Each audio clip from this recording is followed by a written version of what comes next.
बस्ता स्वास्थ्य केन्द्र रे डाक्तरों रोगी प्रति दुर्व्यवहार प्रतिवाद रे देवसेना संगठन पक्षर सांबादिक सम्मेलन अनुष्ठित हो जाइए।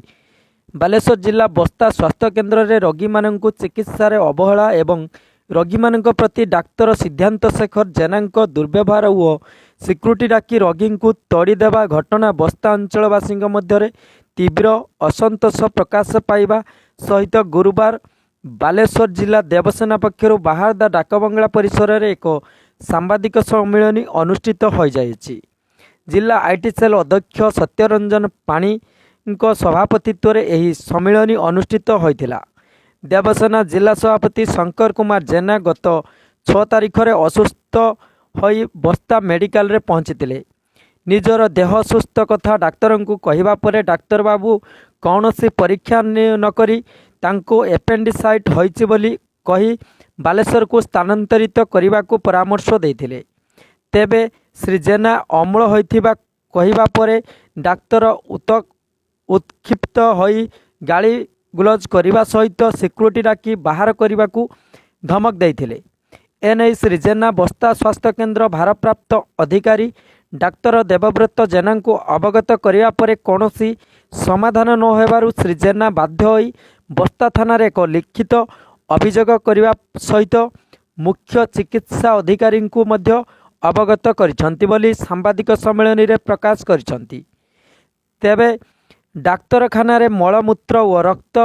नमूनार परीक्षा हेबारे अनियमितता देखा देइथिबा बेले विभिन्न विभागर डाक्तर नाहांती पुणी रोगी माननकु चिकित्सा रे अवहेला रात्रि रे रोगी माननकु खाद्य देबारे व्यतिक्रम करा जाउछि। जदि कौनसी रोगी प्रतिवाद करुछि तेबे भारप्राप्त डाक्तर देवव्रत जेना केते जन असामाजिक व्यक्ति को रखी रोगी माननकु धमक देबारे पछाउ नांती। एह सब मौलिक समस्यार समाधान पाई देवसेना पक्षरु बस्ता डाक्तरखाना रे डाक्तरों को अन्यत्र बदली करिया पाई दाबी करिसेंति। एह सम्मेलन में जिला सभापति शंकर कुमार जेना स्वास्थ्य मंत्री और ओडिशार मुख्यमंत्री को पोस्टाल माध्यम अभियोग पत्र प्रेरित करिसेंति।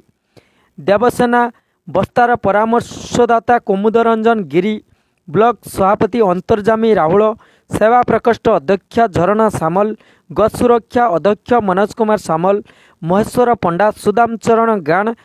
उपेन्द्र चंद्र बेहरा, अशोक मिश्र, बापी दास, सिद्धेश्वर महापात्र, पंचायत महासचिव कालीपद आगुआल प्रमुख उपस्थित थिले। तेबे यह समस्यार समाधान नहेले आगामी दिन में देवसेना पक्षरु आंदोलनर पंथा अवलंबन करिए बोली प्रकाश करछंती। ब्यूरो रिपोर्ट गा न्यूज। मते गत शुक्रवार दिन बस्ता मेडिकल डॉक्टर सिद्धार्थ शंकर जेना दुर्व्यवहार करथिले और से दुर्व्यवहार जो मु संपूर्ण भांगी पड़ी एवं ए बाबद केमती तांके प्रति दृढ़ कार्यानुष्ठान निया जिवो से पय आज सामाजिक सम्मेलन आम डाकी कहीं आम बहुत उच्च पदस्थ अधिकारी को लिखित अभियोग जन सारी। आपण जो थाना रे एफआईआर देइथिले बस्ता पुलिस विभाग ए विषय रे कौन समाधान करछंती? एपर्यंत मते थाना तरफ कौन जोगाजोग होना कि डकरा होना किंतु दुखर कथा थाना को मु एफआईआर कर सत्वे मते बस्ता मेडिकल में जाइथिनि इंचार्ज को जणाइबा मते सेठी 20-30 जन लोक बसैकी ए घटना को सेठी समाधान मूल आड़ को नहीं ताको बोधे कार्यानुष्ठान नवा पाई एक विधिवत चक्रांत बोधे हुए कर जाइथिला बोधे अनुमान करुछि। कहीं ना किछि परदा पछर सांबादिक बंधु यार नेतृत्व नहीं एवं से सांबादिक माने मानसिक स्तर में विभिन्न आड़े मो बाबद मते हारासमेंट कर विभिन्न प्रकार कथा मते आलोचना करुथार नजर मो पाख खबर आसी जहाँफल मुझे संपूर्ण धीरे धीरे ये चतुर्थ स्तंभर किसी व्यक्ति द्वारा प्रभार में भांगी पड़ुछि। आगु को कौन करिवार आगु को चिंता नहीं जदि कौन प्रकार मत सुफल न मिले कि डाक्तर प्रति जदि कार्यानुष्ठान न नि जाए यह मोर समस्या नुहे। डाक्तर ए प्रकार व्यवहार आगु रही किसी लोक से व्यवहार करें ना सीधा सड़क मत एमती व्यवहार कर न था तेणु जब कौन कार्यानुष्ठान न हुए मुझे बाध्य हो धारणा दे जेपर्यंत न्याय न पाई। देवसेना संगठन तरफ आज सांबादिक सम्मेलन डकाई तार मुख्य आभिमुख्य हूँ गत शुक्रवार आम जिला अध्यक्ष जाइए चिकित्सा बस्ता गोष्ठी स्वास्थ्य केन्द्र सेठी चिकित्सा न जोगाई दे फास्टिंग ट्रिटमेंट भी प्राथमिक चिकित्सा न जोगाई दी कही दिगला कौन परीक्षा निरीक्षा कही दिगला एपेंडिसाइट एठू जा जा जा जा जा एठू जा एठी किसी हो पारबनी जो से कहले आम जिला अध्यक्ष कहले जे मु बासी पूरी खाई मत एसिड हो सर मत एसिड इंजेक्शन दे दिंतु मो ठीक हो ना ना तू तो डाक्तर हो गलुनी तू तार तोर निजे ट्रिटमेंट कर पका एठी आसु कहीं ये जो कहले बारंबार जुक्ति है जुक्ति हबार डाक्तर सिद्धार्थ शंकर जेना थिले ड्यूटी रे सी सहित बचसा है बचसा हबार से सिक्यूरीटी डाकिकी आम जिला अध्यक्ष को जो भाव में दुर्व्यवहार कर प्रतिवाद में दृढ़ कार्यानुष्ठान सिद्धार्थ जेना प्रति से दाबी आज सांबादिक सम्मेलन कलु देवसेना संगठन तरफ बस्तारे स्वास्थ्य अवस्था कहतु किंबा आईन रो सुरक्षा श्रृंखला एवं सुरक्षा कथा कहतु सबू अवहेलित एवं निष्पेषित से विषय कौन कहले ना ना निश्चित चिकित्सा पूरा बस्ता रे आज को 8 वर्ष जेबे ठारू हमर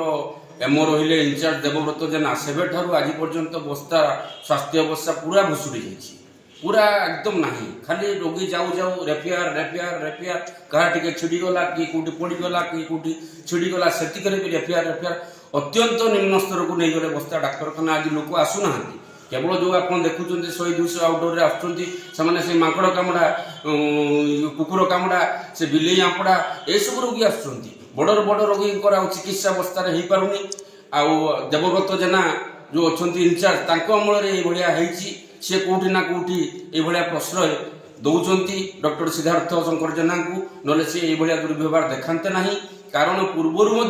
से डाक्तर नाम रे स्थानीय औषध दुकानी स्थानीय पाथोलॉजी स्थानीय रोगी विभिन्न प्रकार अभियोग करिसेंती आम एमओ इंचार्ज देवव्रत जेना पाखे कि देवव्रत जेना थापी थापी रखी बोध हुए कौन कार्यानुष्ठान न नबारू शक्ति बढ़ी सिद्धार्थ जेना से शक्ति से देवव्रत जेना जोगाउं से शक्ति से